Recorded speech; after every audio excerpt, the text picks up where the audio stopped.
In the ancient days, when the sun rose slowly over the valleys of Judah and the winds carried the whispers of prophets, there lived a young shepherd named Eliab. He was the son of a humble olive farmer, known in his village not for strength or wisdom, but for his quiet heart and unwavering gentleness. Every morning before dawn, Eliab would lead his sheep to the hillside, kneel on the soft soil, and pray. "Lord, make my heart listen even when the world is loud." Most people believed he was too simple, too tender, too silent to ever be used by God for anything great. But Eliab never stopped believing that God could speak to even the smallest of souls. One evening, after a long day of grazing, he returned home to find the entire village gathered around a traveling prophet named Azariah. The man's robe was torn from long journeys, but his eyes carried the fire of God. He spoke of a coming drought, one powerful enough to dry rivers, destroy crops, and bring nations to their knees. "The Lord says," Azariah declared, "that he will raise a helper from among you, one who hears his voice in stillness." The crowd murmured and argued among themselves, assuming the chosen one would be a warrior, a leader, a wealthy landowner. Eliab stood at the back, unnoticed as always, holding a small lamb in his arms. The drought arrived slowly, like a shadow stretching across the land. First, the streams thinned, then the wells grew shallow, and soon the once green hills faded into brown and gray. Farmers cried out, mothers carried empty water jars, children searched for fruit on barren trees. The people prayed, but heaven felt silent. Eliab watched helplessly as even his sheep grew thin and thirsty. Every sunset, he would climb the hill and ask, "Lord, do you hear us?" One night, when the sky burned red with dust and the moon struggled to shine, Eliab heard a voice, not thunderous, not fearful, but gentle as a breeze calling his name. "Eliab, follow me." His heart pounded.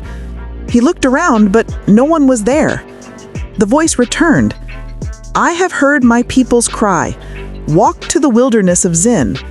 There I will show you life where all see death." Though afraid, Eliab obeyed. With only a staff, a water skin, and a single loaf of bread, he set out before dawn. Villagers tried to stop him, telling him he was too young, too unimportant, too weak for such a task. But something in his spirit had awakened, something stronger than fear. For 3 days, he crossed burning plains, sharp rocks cutting his feet, sun scorching his back. His water ran out on the 2nd day, his bread on the 3rd. By the 4th morning, Eliab collapsed beneath a lonely acacia tree, whispering, "Lord, I followed, but I cannot go farther." As his eyes drifted shut, he felt a shadow cross over him. When he opened them, an old man stood there, holding a staff that shimmered faintly, as if carved from moonlight. His beard was silver like starlight, and his voice warm like a father's. "Rise, Eliab," he said. "The Lord's work is never easy, but he does not abandon the obedient." The old man handed him a jar filled with cool, sweet water. Eliab drank until strength returned to his limbs. "Who are you?" Eliab asked. The man smiled. "A servant of the Most High. Walk now. You are close." And just like that, the stranger vanished, leaving only footprints in the sand. Renewed, Eliab pressed on until he reached a valley cracked open by drought. The land looked dead, no grass, no shade, only jagged stones and swirling dust. "Lord," he prayed, "what life can be here?" Then the gentle voice returned, "Strike the stone before you." Eliab looked down at a large boulder, dry and lifeless. He hesitated. "Lord," he said, "I am not Moses." The voice replied, "I do not need another Moses. I need Eliab." Trembling, he raised his staff and struck the stone. For a moment, nothing happened. Then suddenly the ground shuddered, the rocks split, and a burst of crystal-clear water surged out, flowing like a newborn river. Eliab fell to his knees, weeping. The valley drank the water eagerly, and soon green shoots began rising from the soil, spreading like a miracle across the wasteland. Carrying the news back to the village, Eliab led the people to the valley. When they saw the river, they cried and sang praises. Crops were planted, wells filled again, laughter returned to homes. But there was more. Travelers from distant lands heard of the miracle and came seeking water and hope.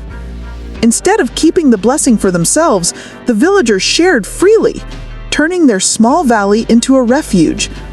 Azariah the prophet returned and declared, "The Lord has used the gentle, the overlooked, the quiet one. For God does not choose by strength or by fame, but by the heart that listens." Years passed, and Eliab became known not as a shepherd, but as the listener of God. People traveled great distances, asking for wisdom, expecting grand speeches or powerful displays. But Eliab always answered softly, "Listen for God in silence, for his voice is not in the storm, nor in the fire, nor in the earthquake, but in the whisper that many ignore." When Eliab grew old, long after the drought had become only a story parents told their children, he climbed once more to the hill where he had first prayed as a boy. Watching the sunset cast golden light over the restored valley, he whispered, "Lord, thank you for using even someone like me." And in that stillness, the same gentle voice answered, "Thank you, Eliab, for listening." And the story of the quiet shepherd who brought life to a dying land lived on for generations, reminding every soul that God often chooses the simplest hands to perform the greatest miracles.